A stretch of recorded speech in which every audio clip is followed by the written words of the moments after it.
Cordial saludo, mi nombre es Andrés Mauricio Cardona, soy del grupo 8 de conmutación de la Universidad Nacional Abierta de Distancia. Este trabajo se le presenta a la tutora Catalina Ibet Córdoba. Siguiendo la guía vamos a explicar las tres unidades por medio de un video y un trabajo presentado grupalmente, explicando cada una de las tres unidades vistas en este curso. En este caso yo les voy a explicar la temática de la unidad 1. Las redes conmutadas son aquellos que me permiten hacer una comunicación entre dos equipos, un origen y uno destino. Se realiza mediante una transmisión de datos a través de nodos de comunicación y se utiliza para comunicar largas distancias. Este está situado en la capa 2 del modelo de referencia OSI en la capa de enlace de datos. Permite a los nodos intercambio y asignación de direcciones y intercambiar datos adjuntos. El sistema de comunicación permite el alto tráfico entre distintos usuarios de la red, evitando congestión y aumentando su rendimiento. Red conmutada de circuitos. Entre los extremos del proceso de comunicación se debe mantener de forma permanente mientras esta dura, de forma que es posible mantener un flujo continuo de información entre extremos. Esta comunicación se puede establecer de la siguiente manera. Tenemos dos computadoras conectadas a dos modems ADSL, los cuales van conectados a dos centrales de abonados. Estos modems hacen una conversión análogo-digital. Hacia la computadora sería digital y hacia la central sería análoga. En estas centrales de abonado hay unos equipos que se llaman DSLAM, el cual nos van a hacer la conversión otra vez de análogo a digital. En las centrales hay también otra central a larga distancia para poder establecer comunicación entre otros medios por fuera de la ciudad o localmente. Los elementos que conforman la red son estaciones, nodos y redes de comunicación. Las estaciones son los dispositivos finales, los nodos son los dispositivos por donde se propaga la red, y la red de comunicación es el conjunto de todos los nodos.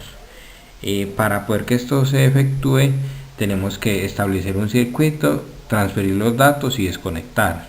Hay una unidad de control que es la que hace estas tres funciones. El establecimiento del circuito es la encargada de erradicar la creación del circuito entre el emisor y el receptor.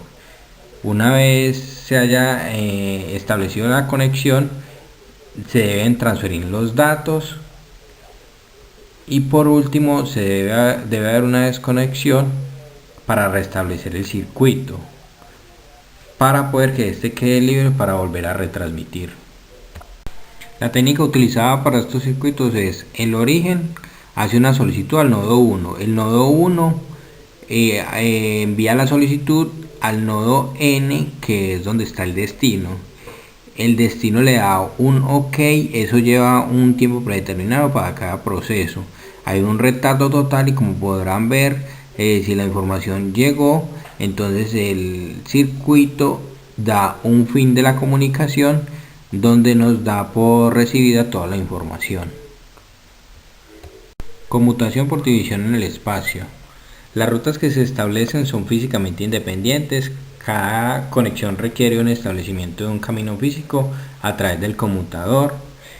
El bloque básico de un conmutador de este tipo consiste en una matriz de conexiones o de puertas semiconductoras. También se puede decir que es un punto de cruce que son habilitados o habilitados por la unidad de control. El inconveniente con estos tipos de conmutadores es que tienen la siguiente limitación. Como podemos ver en la matriz de puntos, necesitamos que sea n entradas y n salidas, y el número de puntos de cruce en el cuadro del número de estaciones conectadas.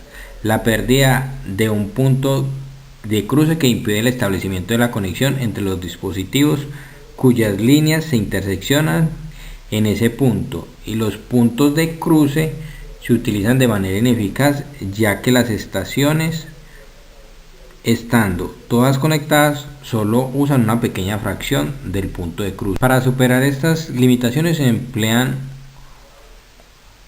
unos conmutadores con múltiples etapas. ¿Qué es lo que hacen estos conmutadores? Es generar una serie de ventajas sobre la matriz única de la etapa. El número de puntos de cruce se reduce aumentando la utilización de las líneas de cruce. Hay más caminos posibles a través de la red para conectar los puntos finales y aumentaría la seguridad. Señalización es la comunicación que se da entre dos equipos de telecomunicaciones, entre centros de procesamientos, entre central y abonado, entre bloques de software para el establecimiento o liberación de las llamadas, o para intercambiar información de gestión, tarificación, mantenimiento, entre otras cosas. Entre otras cosas se puede decir que es un conjunto de normalización coordinados de señales, las cuales intercambian los órganos que intervienen en una conexión con el fin de establecerla, supervisarla, sostenerla y desconectarla cuando el abonado interviene en dicha conexión que lo desee. Esta es la forma como se establece una señalización en una llamada entrante o saliente de voz. El abonado llamante descuelga el teléfono, la central identifica al abonado, le da tono de marcado,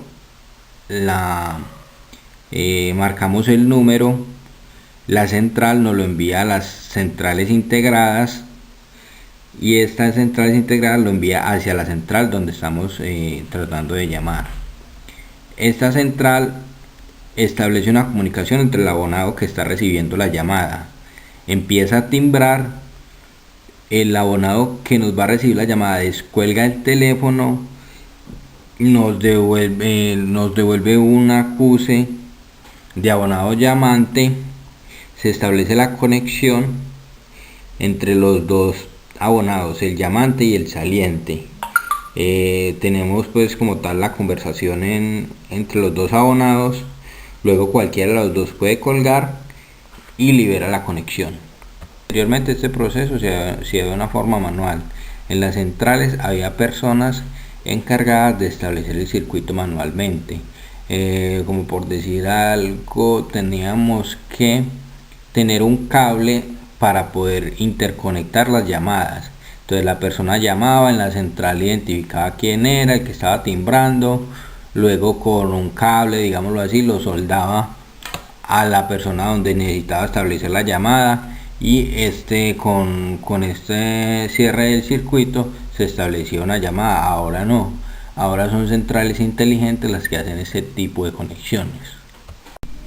PZN es una red conmutada de circuitos tradicional, pero esta es optimizada. Ya las llamadas van en tiempo real, también garantiza la calidad del servicio, es un QoS, que es calidad de servicio desde el inicio hasta el fin de la llamada. Este tiene características basadas en circuitos de excelente calidad de servicio, posee servicios avanzados de voz, datos y fax, y las redes inalámbricas poseen conectividad global.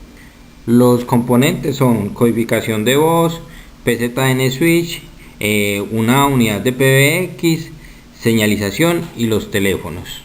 En la mayoría de las veces PZN casi siempre utiliza un par de cobre como última milla. El teléfono está conectado a otras líneas troncales a través de switches clase 4. Cada teléfono maneja parte de señalización hasta que las conexiones son establecidas. En este caso PZN si es el usuario directamente el que cuelga la llamada, no es como en el establecimiento de circuitos que había un operador que colgaba la llamada. No, en este caso cada usuario es el que establece cuándo decide colgar la llamada, sea usuario de destino o usuario origen. Voy a explicarles los distintos tipos de tráfico que hay. Esta demanda de tráfico, esos son los tráficos o las llamadas que hay al tiempo. Tráfico ofrecido es el grupo de circuitos o troncales de acuerdo a lo definido por cada central telefónica. El tráfico causado puede ser el que está en tiempo real. Este puede producirse por las troncales o por cada grupo de circuito. Y el tráfico facturado es la parte que se le factura, digámoslo así, como al cliente cuando se establece la llamada, solo si se establece la llamada. Unidades de medida de flujo de tráfico. En comunicaciones se puede medir el tráfico en una hora y tenemos la siguiente fórmula: A igual a C por T sub R, donde A es el flujo de tráfico en Erlings, C es la intensidad del tráfico, representa el número de llamadas en una hora, y T es el tiempo de ocupación medido en horas. E1 es también un servicio de conexión digital que se conoce de 32 circuitos en DSO con una velocidad de 2048. Una trama es un intervalo de tiempo que corresponde entre dos muestras consecutivas del mismo canal. La frecuencia de muestreo 8000 Hz y la separación entre dos muestras consecutivas del mismo canal es trama igual 1 segundo igual 125 microsegundos, con lo cual la duración de la trama es de 125 microsegundos. Cada intervalo consta de 8 bits. Los intervalos de tiempo están numerados de 0 a 31, como podemos ver en la figura. Cada uno de ellos se representa de la siguiente forma: el intervalo 0 es reservado para alimentación de la trama. El intervalo del 1 al 15 llevan información correspondiente a una muestra de cada uno de los canales vocales. El intervalo 16 se utiliza para señalización y los intervalos del 17 al 31 se llevan información correspondiente de una muestra de cada uno de los canales vocales del 16 al 30.